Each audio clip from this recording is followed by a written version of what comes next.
Hello and welcome to another episode of Narrative Damage, the TTRPG podcast that interviews some of the top people in the TTRPG world and also has its own actual plays with authors sitting around the table. If you've not checked out our first actual play, A Call of Cthulhu, Cthulhu by Gaslight scenario, Loki's Gift, with Tarek here and a couple of other authors trying to bumble their way through a scenario. You can check that out. Correct word to use, absolutely. On our podcast feed or on YouTube as well. It's full video as well. And we've got a great guest to speak to this week.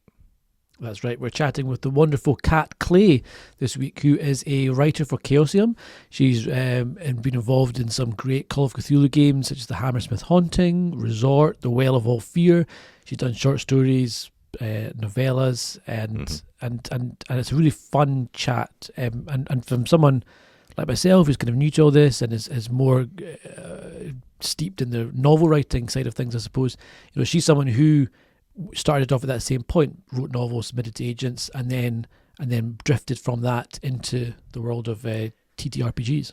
Yeah, and I think it's a really good discussion to show how, in a way, how easy it is to get into this world if that's what you want to do. If you want to start writing for these things, she really sets out clearly how she did it. And, you know, where self-publishing, despite what people say, still has a bit of a stigma in sort of the publishing world, in TTRPGs, it's very much not that. It doesn't feel like that. You don't have that stigma. In fact, it's a great way to get your name known, to break into it. So, yeah, it's a really fascinating chat with Kat. Really good fun. So we'll get straight into it, and we'll be back at the end of the podcast with a bit more chat and to let you know about next week's guest. On with the podcast. On our other podcast, Page One, I always like to start with a question, which is, did you always want to be a writer? I suppose opening that out more widely, did you always enjoy stories and telling stories and things like that? Yeah, I wanted to be a writer since I was a small child. I just loved reading. I loved books. I loved stories. And yeah, for the most part, it was books and actually games from a very young age, video games. So that's actually my experience of gaming, was not tabletop, but playing video games. So my family would play video games together, and I just love them. Like I love them since I was a small child, and that was many, many moons ago. So yeah, I think being a writer has always been the ambition of my life, and I feel pretty pleased that just this year I'm now a full-time writer. So I feel pretty good about achieving that goal. Nice. Because you did a postgrad, right, in creative writing, I think it was? I did. A few years ago now, I did a postgrad graduate diploma in creative writing, which covered I did a bit of experimental writing and editing, professional editing as well. But I did the graduate diploma and decided that I didn't really want to continue with the master's and just keep writing, I suppose. But I met a lot of great friends through that course. And yeah, it's been interesting to see where people have ended up since graduating. Yeah. On the video game front, I mean, you said there that you grew up playing video games and loving those. I mean, it does seem to me that I don't know, maybe in the last 10 years, maybe slightly more than that there's been a huge increase in, you know, the seriousness of stories in video games, that you can actually tell proper stories with, you know, it's a valid format for telling proper stories in now. Yeah, that's an interesting question, right, though, because what constitutes a proper story? True. Yeah, and I think there's still people who are trying to do really interesting storytelling, even 2 decades ago. I'm thinking of a game like Full Throttle, which was just an incredible narrative, incredible story, great writing. And even just there's games that still influence me from back in the 90s. And I mean, we've got, you know, Baldur's Gate came out in the 90s, and, you know, you follow that line through, and you've got that Baldur's Gate 3 where we kind of look at that as one of the pinnacles of narrative storytelling in modern video games. But that doesn't exist without Baldur's Gate 1. And, there are things that follow through from Baldur's Gate 1 into Baldur's Gate 3. So I actually think it goes back a lot further than maybe we think it does. And yeah, I think even just some of those text-based adventures, we're trying to tell stories in different ways. And it's just that it's become more sophisticated in the past few years. But I still think like there's been real standout examples of what I would consider works of art games, like Shadow of the Colossus and Okami and those kinds of games that I don't have the timeline in my head, but I'm thinking early 2000s. Yeah. There's people been experimenting with things for a long time, and those games continue to have big influences on the industry. Yeah. I wanted to ask about your, you talked about you did the creative writing course. You kind of always thought that writing was kind of something you'd want to do, but you started off trying to break into the world of novel writing, right? So that was your first attempt to get in. I wonder if you could talk a little bit about your early attempts at writing novels. Yeah, look, I still write fiction. I still occasionally write. I haven't written a novel lately, but I have a couple of novels that I'm trying to get published. I thought I'd be a novelist. I think that was my goal for when I was trying to be a writer. I love novels. I love reading. And that had always been my goal. I was like, I'm going to be a novelist. I'm going to get my books published. They're going to be in the airport. I'm excited about that. And that didn't happen for me. And despite I think probably some good key markers of success, like I was longlisted for the debut dagger in the UK, and I had an agent in New York and London. And the thing is, and just to be super clear, none of this is a judgment on their work, because everyone wants to sell your novel. It's just that the industry is really tough to crack, and it just depends on people's tastes, what the people are publishing at the time. There's a whole lot of factors that go into the decision that are outside of your control. I really got to a point where I was very burnt out from pursuing that. And I kind of hated books, which is weird for me. You can see how many are behind me. And then, just in the pandemic, I hail from Melbourne, and we were in the world's longest lockdown, and I had lots of time on my hands. And I started writing novels. I started writing games, tabletop role-playing games. I did write a novel in the pandemic, as every other writer did. But the games are what took off. The games took off. So it's been a pretty exciting period of time since publishing that first game to now working full-time in tabletop. So, and you said at the start that you came to tabletop role-playing games quite late on. I mean, obviously, you've just said you started writing for them, but what was your first introduction to tabletop games? I think kind of a few things happened at the same time. So it was 2018 when I played my first tabletop role-playing game. So actually less than 10 years ago, which I think the thing I want people to take away from that is an encouragement. I think a lot of women come to it later in life. I think sometimes it can be quite a gendered thing, especially when you're growing up, that it's not always the case, but women don't always get invited to play games, especially in high school where there's a lot of gender divisions. That's at least my experience anyway. But so in 2018, a few things happened. I took a writing for video games course, and Mark Morrison was there. And Mark Morrison's a friend of mine, but he had never really told me that he wrote for tabletop role-playing games, and because he's just a very humble guy, and nor had edited maybe one of the most famous tabletop role-playing games in the Call of Cthulhu world. I didn't know anything about this from his side of things. Sorry, I'm hitting the microphone. but he was teaching. He's like, oh, you don't need programmers to make a game. And I'm like, what is this? You just use your voice and you tell the story. And I'm like, this is amazing. Like, why don't I do this instead? And I came out of that course not actually. I'd gone in going thinking I was going to try and work in the video games industry, and I came out going, I really like this other thing. So, and then a friend of mine around the same time said, hey, there's this game called Call of Cthulhu. I think you'd really like it. And do you want to come play? And you can see how you like it. And I just fell in love with it. I love it. So, yeah, that's kind of how I got into tabletop. I mean, I read that you had a challenge of writing a Call of Cthulhu one shot in a month, and I wondered how did that go? How did you find doing it in that with that kind of deadline? And two, how did you find it compared to having written books before that? Oh, I actually think the writing books prepared me really well for writing tabletop, and I think this is the thing too, is that I would say that in the short space of time that I have been writing tabletop, look, I feel like I've done pretty well.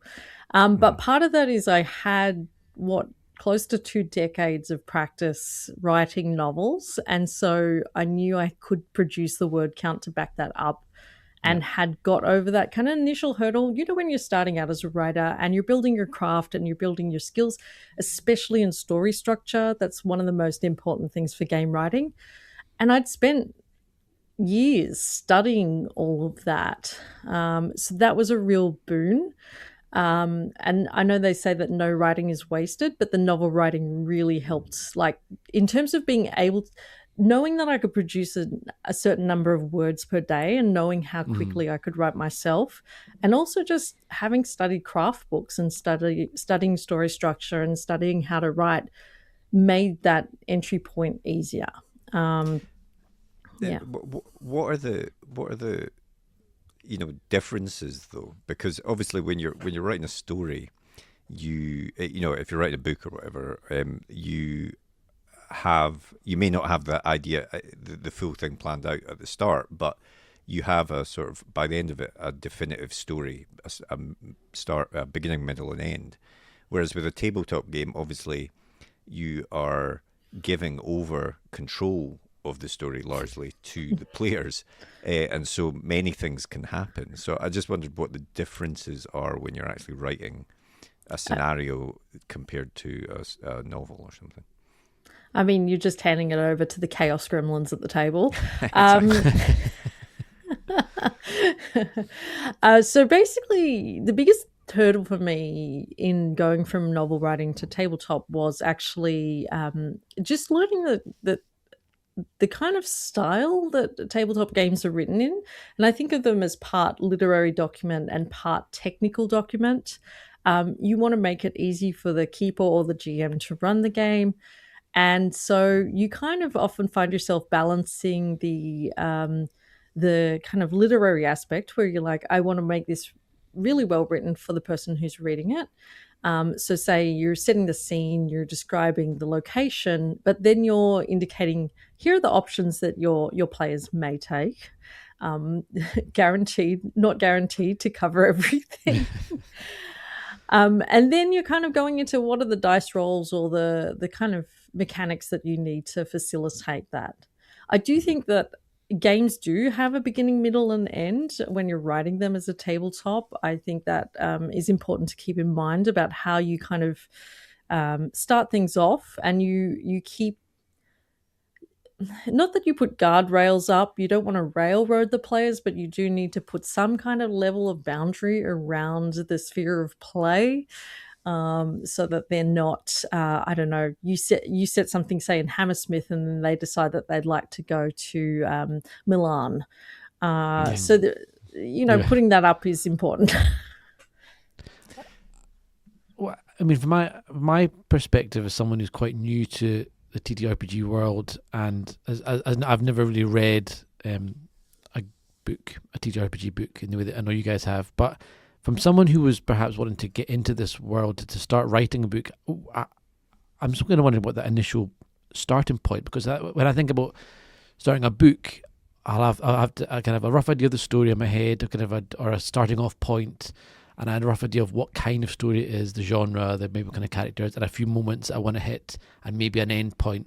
But do you do any? Is it the same kind of planning that you do for a game book? Is it the same kind of idea of this is the story I want to tell, this is the vibe, this is the setting, the characters, the set points and stuff? Is it the same kind of starting off point? Yeah, it's actually more similar than you would think, right? Because you're going, hey, I would like to write a horror role-playing game. So you've picked a genre, or a fantasy role-playing game. And then with that comes the kind of the restrictions of the genre and the way you would write it. And usually that's the system. And you do have to think about, well, what are the most logical outcomes here? What is the player most likely to do here? And yeah, he's a beginning, middle, and end. I think you tend to usually leave it a little looser in the middle and explore all the options, rather than, say, in a novel or a piece of prose, you're kind of, unless you're writing House of Leaves, you're really just, you tend to stick with one straight through narrative. I think the other thing is just accepting that it is collaborative storytelling, and not just going, hey, this is my story and I want to tell this. It's saying, actually, the people at the table have valuable things to add to this. Yeah, and that makes it makes the playtesting really, really important. And I think it does take a level of humility and collaboration to be a tabletop writer, and to not be precious about the words you've written, because if something doesn't work for the players or work at the table, then it's probably time for that to go. And you have to be open to letting that go. Yeah, I mean, it's a bit like, I guess it's a bit like, instead of edits, you do the play tests or whatever, and the players are your editors in a way. You know, the play testers are your editors, and are giving you feedback and saying, well, or you're just seeing, I thought they'd go down this path, but in fact they all, most of them tend to actually want to go here that I hadn't even thought about. And so you have to sort of edit in that way, I guess. Yeah, there's certainly points where the players have done things that I hadn't even thought about, that I've put into my final game, because I've gone, oh, that was actually really smart. One example is in the Well of All Fear, my second game. There's a young man that's gone missing, and the investigators were really smart about this. They're like, where's his horse? And I had never thought about, hey, where'd this guy's horse go? This is set in the Regency period, so people are getting around on horses, because he certainly wasn't walking around town. And I had to account for the horse in my final draft that I had not done so before. So, I mean, how long a process is it? So, you write your initial book, and you've done your beginning, middle, end, lots of options. You think you've kind of got this kind of scenario drafted. You then do a few playtests, a number of playtests to work through it to see if it works well. You edit this, etc. How long is that process? That editing process when you're playtesting it. How long do you spend before you feel like this is now ready to go out to the wider world? I genuinely usually do maybe 1 to 2 play tests. I don't think you should, unless you're publishing, I would say, a longer campaign or a bigger book. For things like the Miskatonic repository and creator content, I don't think you should get bogged down in over-play testing. Okay. There's been things that I've refined in the games as well, and a lot of the time, because most of my games are published first in PDF format and then they go to print, and so there's this kind of buffer period of, you get some feedback from people who have played it. You might run it a few more times at conventions, and you see really what's working and what's not. But I know with Resort, I playtested that twice before I published it. With Well of All Fear, I've run it once. I've run it once in my whole life. Right, okay. And wow. So, okay. Yeah, so that's and then I worked with an editor who was really helpful on that project, XP Lovecat, and she had a lot of really good suggestions too. So yeah, it's I don't think playtesting should become a hurdle to publication. That's the main thing.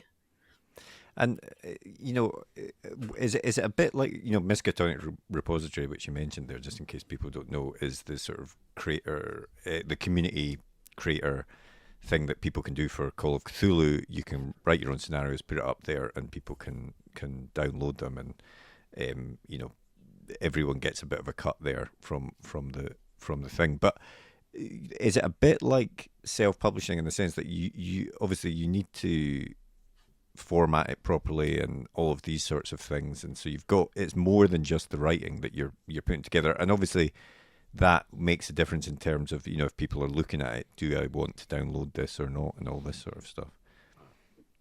Yeah, that's a huge part, and that's actually one thing that I find really different from the novel writing side of things. I think in the novel writing scene, there feels like there's still a little bit of a division between traditionally published authors and self-published authors, and in terms of perceived quality.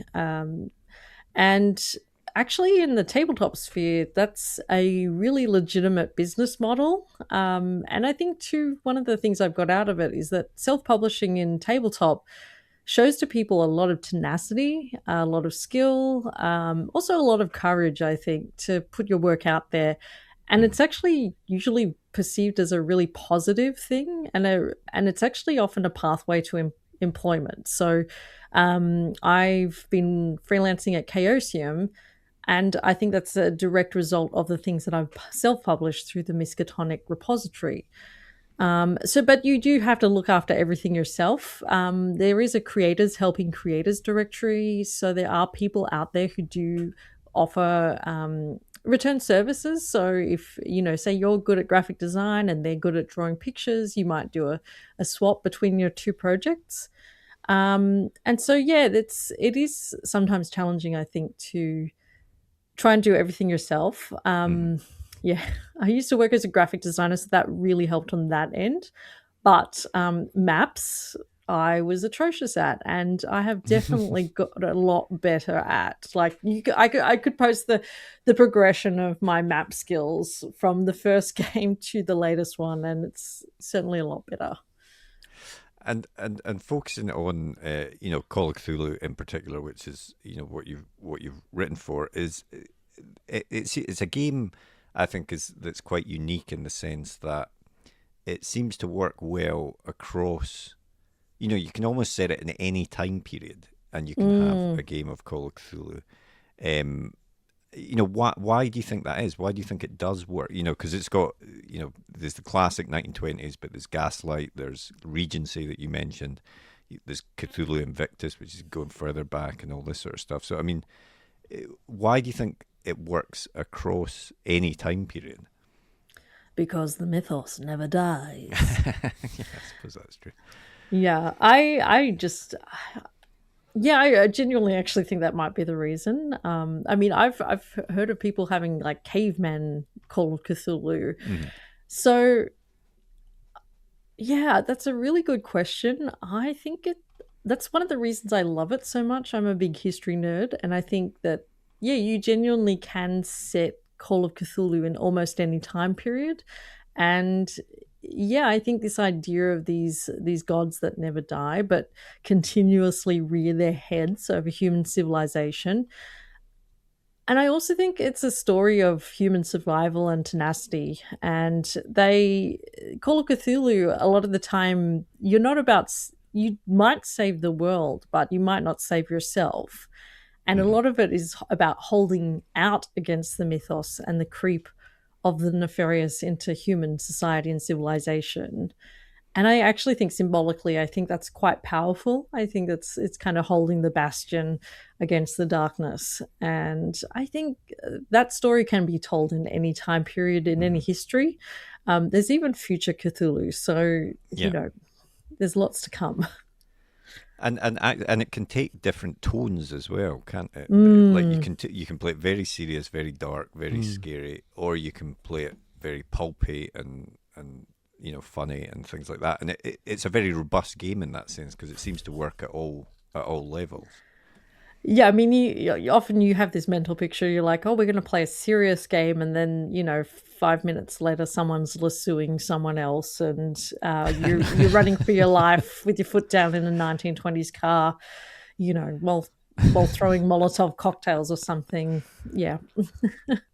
I wanted to ask about the structure, because I mean, is there a kind of comfort, I suppose, when it comes to writing a tabletop role-playing game, because you've got the backbones of the game kind of running through it? So I kind of think when you come to, as you will have found when you're writing your books, that it's that kind of proper white page, everything you've got to do, everything from scratch, you've got to build this world up, etc. Whereas when it comes to Call of Cthulhu, for instance, you've got this kind of world already there, you've kind of got the sandbox, and you've got the template of how the game will progress. So you've got things you need to put in. You need to have an opening. You need to have options for characters. And the kind of characters that might be there and stuff. So you know who you're going to be playing with. Is that quite nice, having that kind of through line, I suppose, that or spine that you can then build your story around? Yeah, I do like writing in other people's worlds. I do enjoy that aspect, that the mechanics are there for you to use rather than having to come up with your own system. I'm not there yet. I also like having that common framework, which means that I feel like a broader group of people will experience the stories that I want to tell. But yeah, it is fairly blank page. I mean, like we were saying before, there's a lot of genres, a lot of ways you could attack a story here. And for me, I've got things like The Well of All Fear, which is Regency. It can be run as social satire in the style of Jane Austen, but it also gets pretty dark. Whereas Resort is designed as a one-shot, absolute utter chaos for conventions. And it's basically given the players free reign to be some pretty awful characters. And that was designed in humor in mind, because I was thinking about, what do I like when I sit down at the convention and play a game with some people? I just love to have a good laugh. It usually gets a bit chaotic. There's often a chance of a TPK. And the best times I've had are those kinds of times where people walk away from the table having had a really good time. So yeah, it is pretty open what you can do, but I think if there are some kind of prescriptions that really do help make it a little bit more contained, rather than just staring at the wall of blank page. And I wanted to ask, obviously, Call of Cthulhu is although we've said you can do anything in terms of the type of story you want to tell. It is, at its heart, it's a horror mystery game, essentially. And when you're writing a book and you're writing horror, there are certain techniques that you can use to elicit that, unsettling feeling or whatever in the reader. Going back to, what I said earlier about you're kind of handing over the reins to the keeper and the players, essentially. How do you try and get that horror into what you're writing when you're writing a scenario? That's a really good question. It's tricky, right? Because everyone's lines are different in terms of what is horror. And say, someone might be, scared of spiders, and that might elicit a panic reaction in someone. Whereas, I might see a spider and be like, oh yeah, like no big deal. We'll just. I mean, you live in Australia. Your spiders the size of like our heads. Yeah. Yeah, I'm like, oh, just grew up with spiders on the wall of the family home. I'm not lying there. Like, that's true.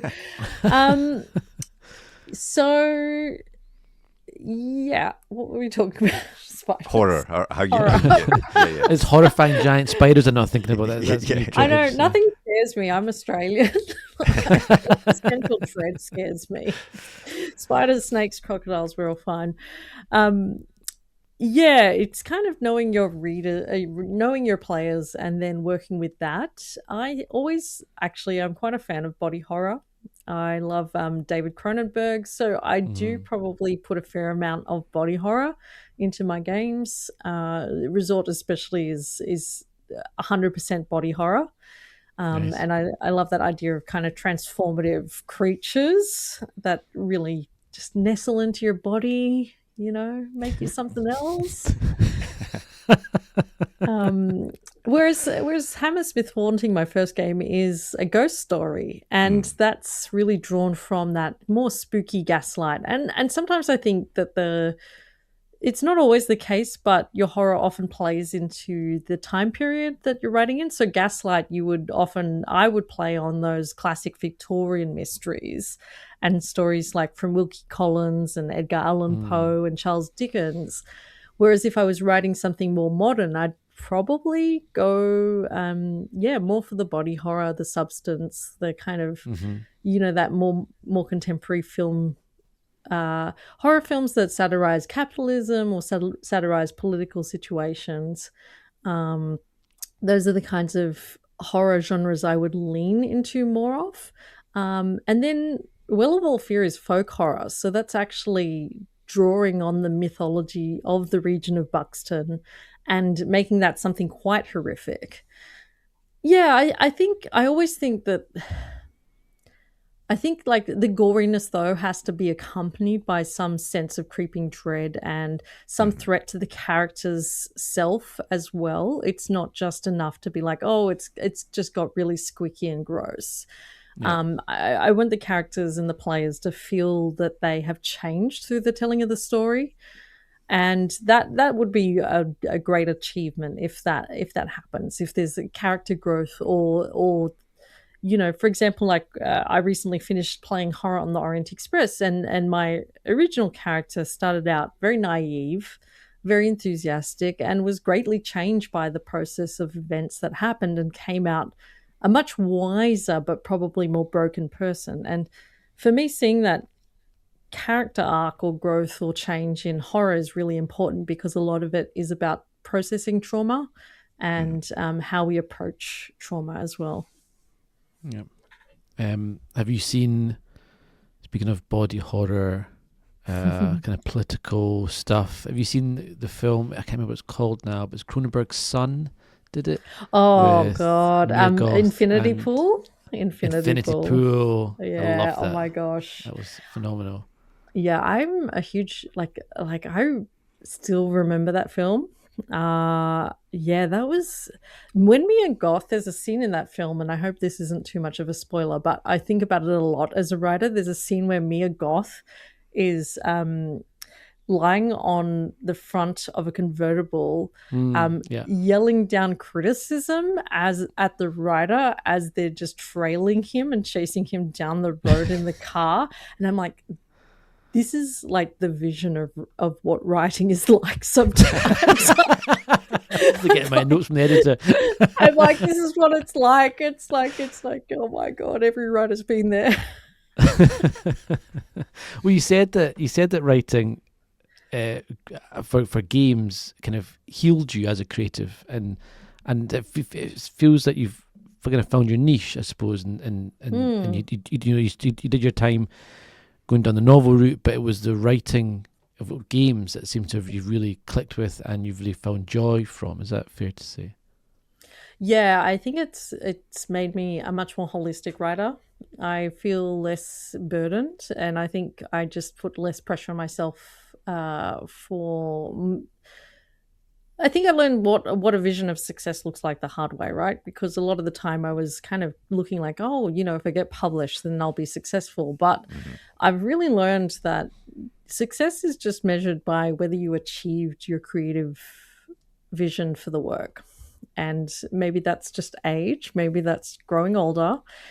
But I really keep that in mind whenever I'm writing a game or doing a project now, which is, what do I actually want to do with this? And what do I want to share with the world or prove or express? And that keeps me really grounded.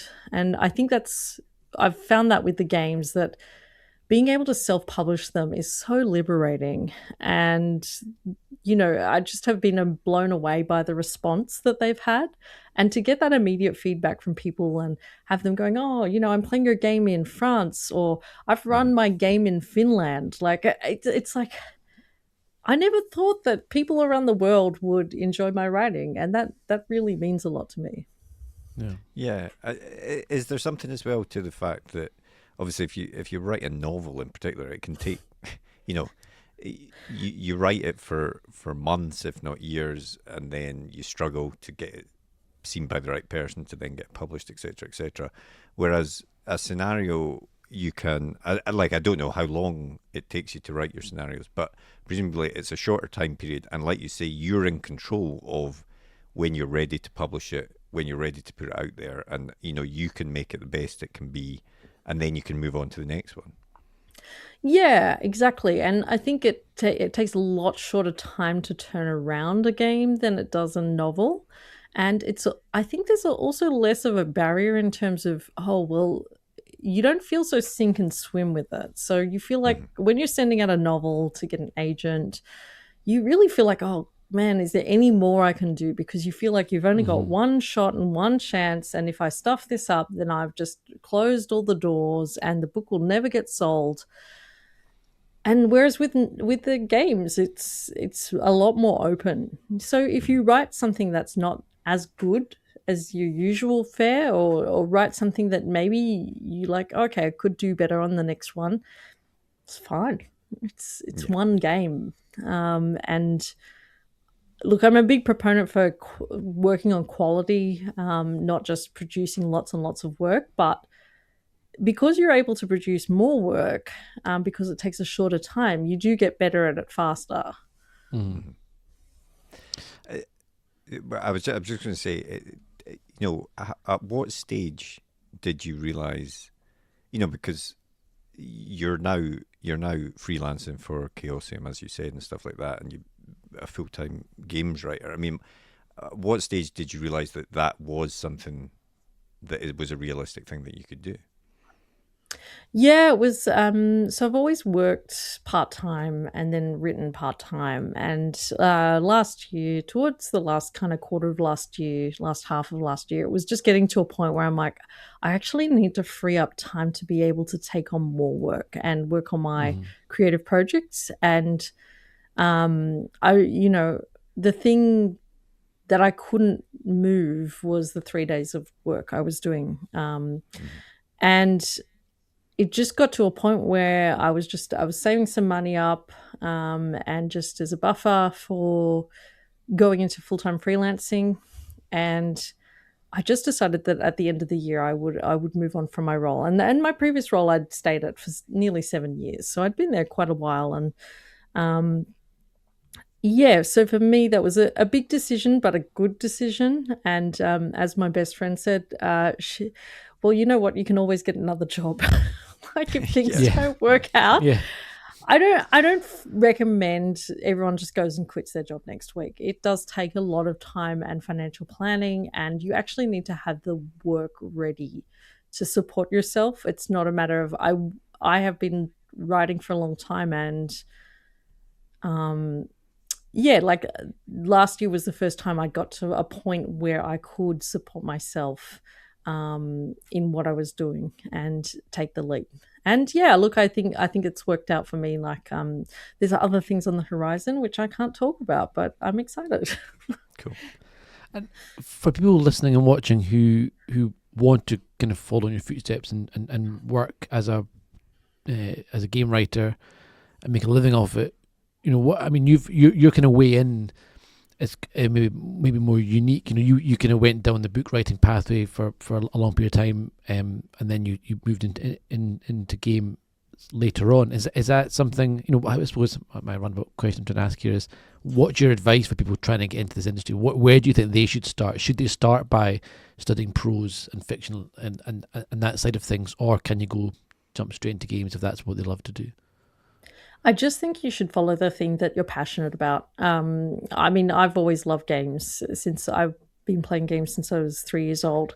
So for me, it's not that it was kind of like a side or like a second best tier thing for me to do. It was just following another passion that I had always had.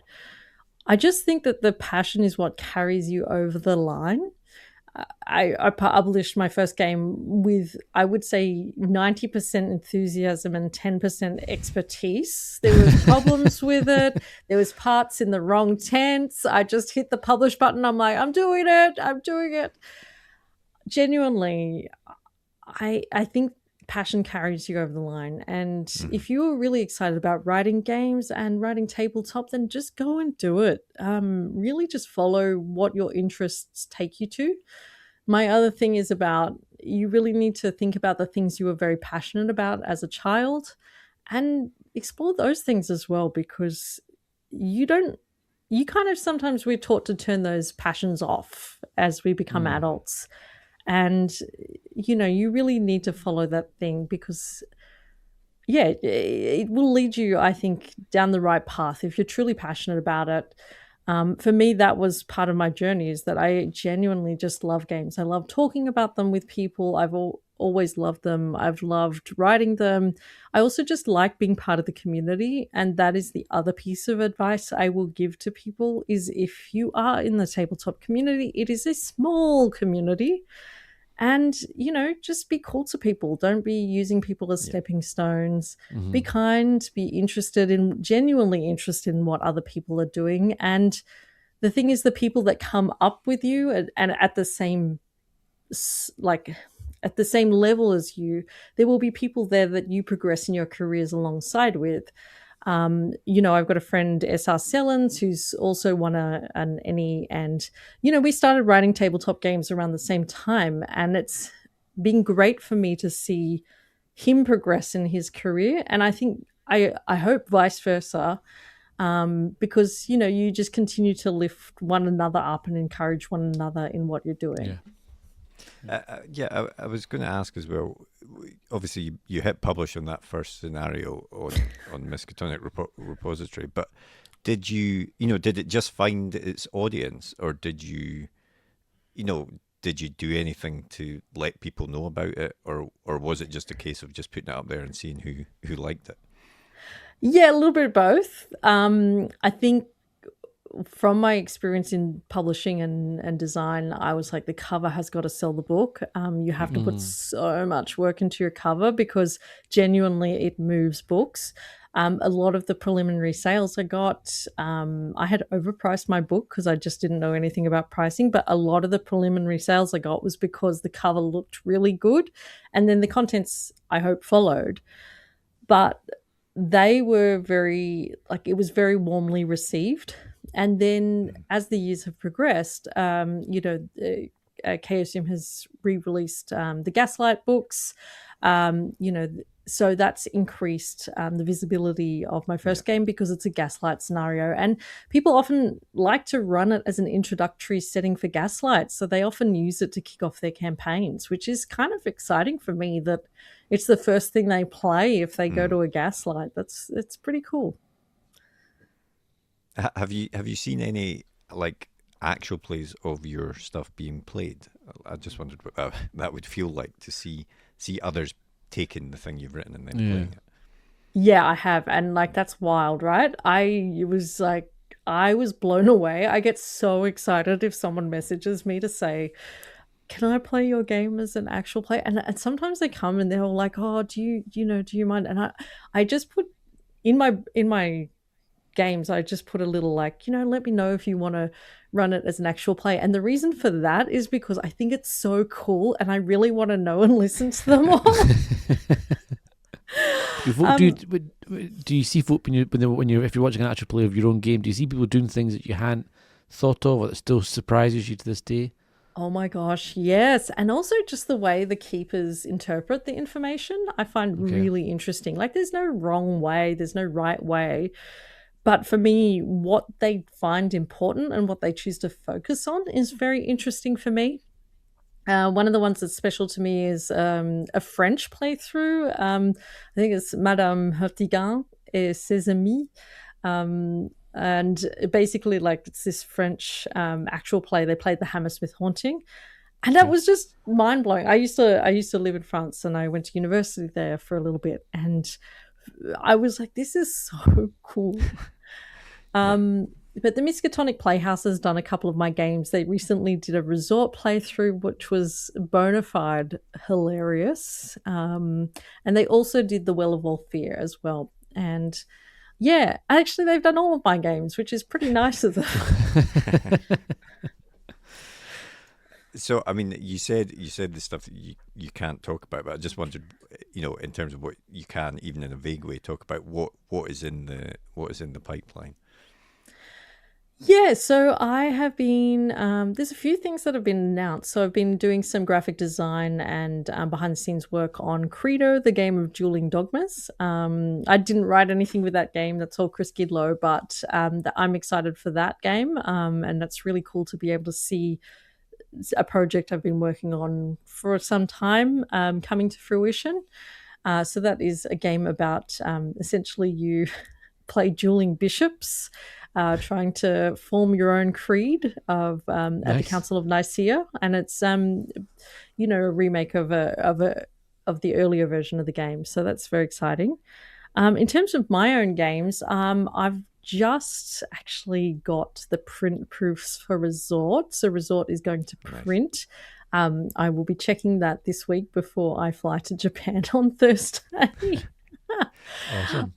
Yeah, and then when I get back, I'm probably going to be publishing another scenario I've written, and I have some plans for the second half of the year to do some bigger projects, but they're all secret. So that's fair enough. Well, I mean, those were the main questions that we had for you, but we end every podcast by asking our guests the same questions. The first of which is, what was the last book that you read? Oof. I try to read a book a week, but the book I have been reading and nearly finished is The Strength of the Few by James Islington, who is a Victorian writer, which is kind of exciting. He's from my state. I'm like an Aussie author. And if you haven't read the first one, which is The Will of the Many, it's ancient Rome fantasy, which as a girly interested in the Roman Empire, I find very good. I really enjoyed the first one. Yeah, I've not read the second one yet, but yeah. Yeah, I'm enjoying the second one. I am struggling to find time to read at the moment because I've been pretty busy, but this one I'm nearly done, and I am very looking forward to the third one. Excellent. Yeah. What about the last film you watched? The last film I watched. Now, I usually go to the movies every week, and I haven't been this month. So I'm just trying to figure out what's the last thing I saw. Oh, Wuthering Heights, guys. Wuthering Heights. Right, yeah, okay. Were you a fan? I loved it. I love the discourse around it. I like what Emerald Fennell's trying to do. I think that I was a film major, so I feel like I see the influence of a film like Black Narcissus, which is a Powell and Pressburger film, and it's a magnificent film. If you haven't seen it, I feel like that film is a huge influence on this one, and I love how stylistic and I love that she makes really strong directorial choices. I respect that in directors. I don't like directors who kind of go half-baked. I think that she has had this vision of what Wuthering Heights looks like, and it feels like, I guess, what Romeo and Juliet was to my generation. Okay. Wuthering Heights is to the Gen Zs now. So, yeah, I really respect her as a director, and I've really enjoyed all of her films that I've seen so far. Yeah, that's actually quite a good comparison, because I didn't.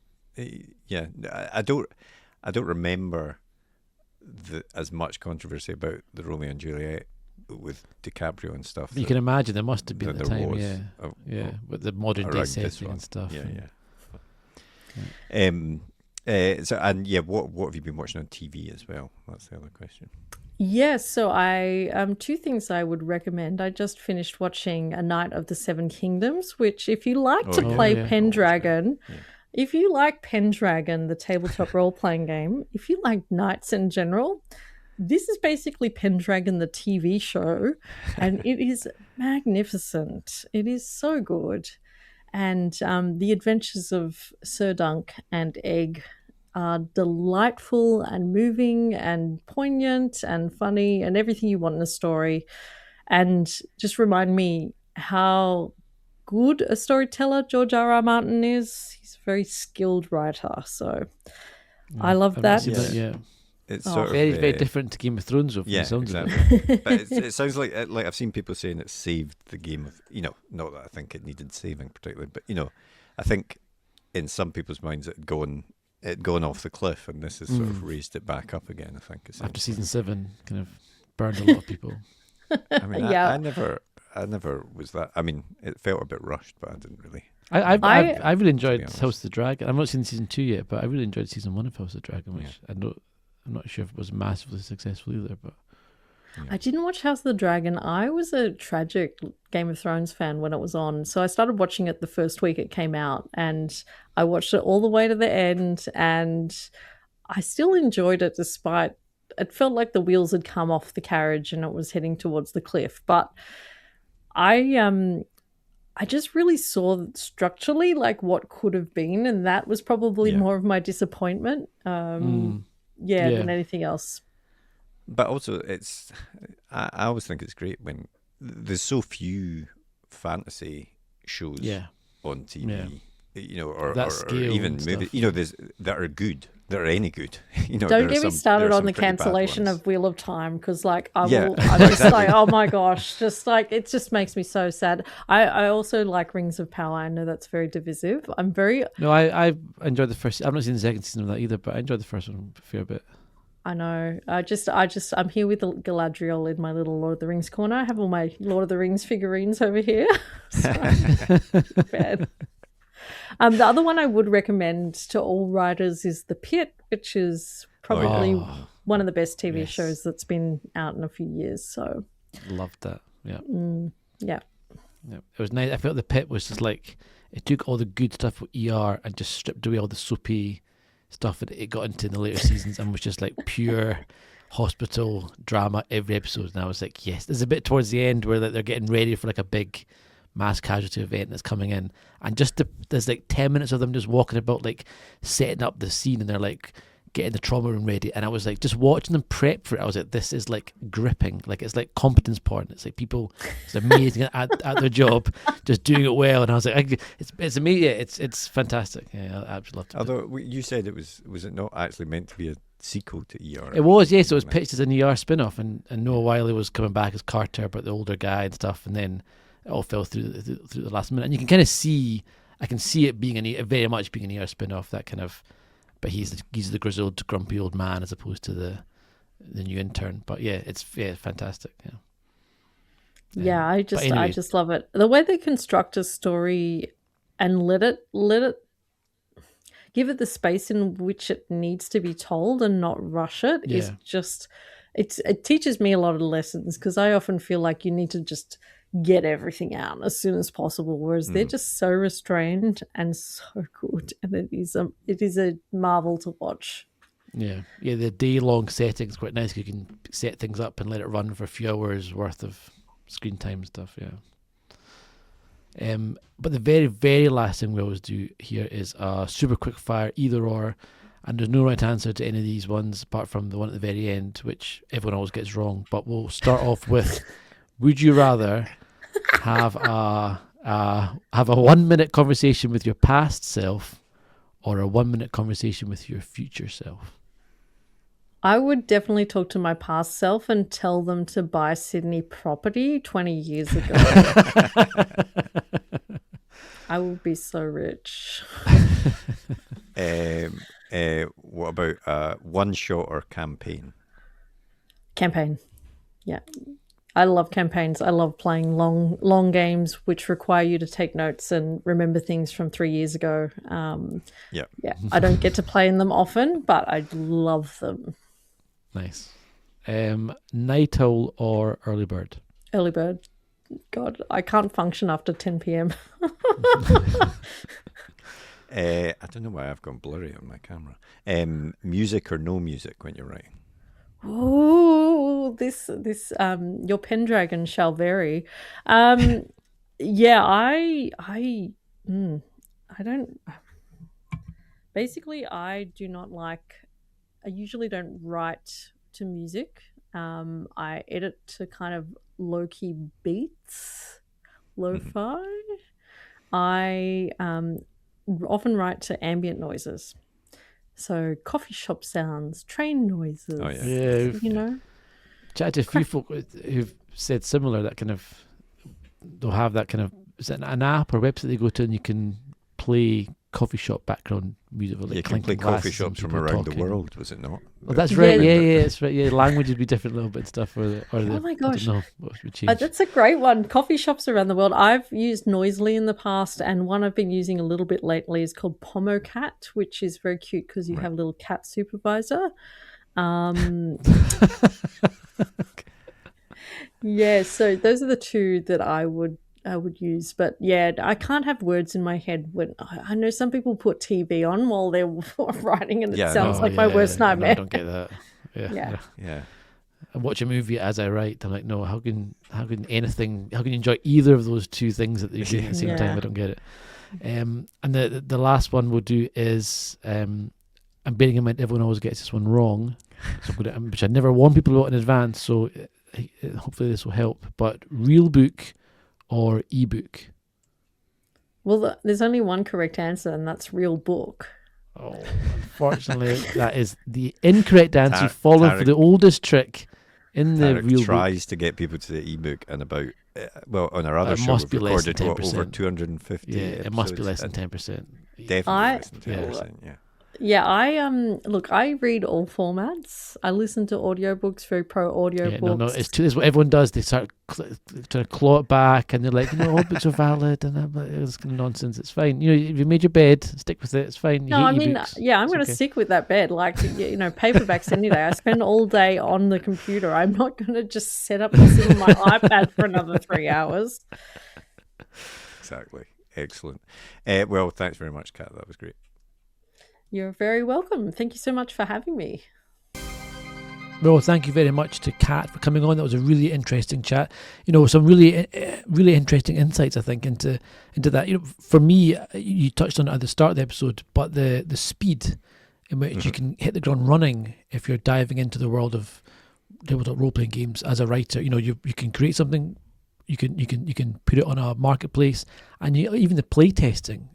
Kat seems to be saying just don't over-play test stuff. Just get there quickly. Just have a few games with it, have some fun with it, and just sell it. I think that's right. And because you get, like she said, a lot of the time you're initially putting this up in a PDF format that people can download. You might get feedback. You can change it, and you can adapt it to what people are doing and things like that. So, it seems to be a much more meritocratic, is that a word? Way fancy word, yeah. of getting into things than publishing generally. Absolutely does. If you want to get it out there, then you can get it out there. You can get it in front of people. You can get people playing your game, which is awesome. As she said, listening to people playing her game on various actual plays and stuff like that must be brilliant. Oh yeah, very cool. It's almost, I guess it must be akin to watching like a film being made of your book or something. Like you're kind of seeing other people take your work and make it their own. But even more so because you're with a game, of course, like this, a scenario, you're seeing people take a route through it that you probably never even imagined. That's right. Yeah. So angles and approaches and characters that you had never thought would work in it, and different. It must be very exciting. Absolutely. But next week we've got another brilliant guest on the podcast. We're speaking to the brilliant Gareth Hanrahan, who is a TTRPG legend, really. I mean, he writes for The One Ring. He's written The Traveller second edition stuff. He's written so much stuff, so many TTRPG stuff. His books, I'm looking at my shelf now. I've got the One Ring books there. The book on like the Moria book, which is like a full in-depth dive into the dungeons, the lands and dungeons of Moria. In so much detail, it's incredible. It's just brilliant to read if you're a Tolkien fan, never mind play through it and stuff like that. So and Gareth's a really fun guy to chat with. He's obviously got huge amounts of experience in this world, and he talks to us all about that. And if you're a big fan of Gareth, we've also just had him on, or actually when this episode goes out, he'll be on page one tomorrow. That's right. So you can listen to him talk about his novel writing as well on there. But if you've enjoyed today's podcast, please take the time to rate and review us on your favourite podcast app. We're a new podcast, so every single rating and review genuinely does make a big difference. If you're watching us on YouTube, give us that thumbs up, give us that subscribe. We really are trying to grow it, and it's very difficult to get noticed when you're just starting out. So I genuinely mean, you may think it doesn't make a difference, but it really does make a difference. So please do that. Yeah, and if you want to get in touch, if you want to get in touch, there are ways to do that. Sorry, I know you don't know. Normally on page 1, you know the email address and stuff like that. I actually don't know what they are, but there are ways to get in touch. Yeah, so you can get us on Blue Sky or Instagram at Narrative Damage RPG. Drop us a message there. Or you can get in touch at marco@narrativedamage.com if you want to drop us an email as well. Nice. But otherwise, have a great week, and we'll speak to you next episode. See you later.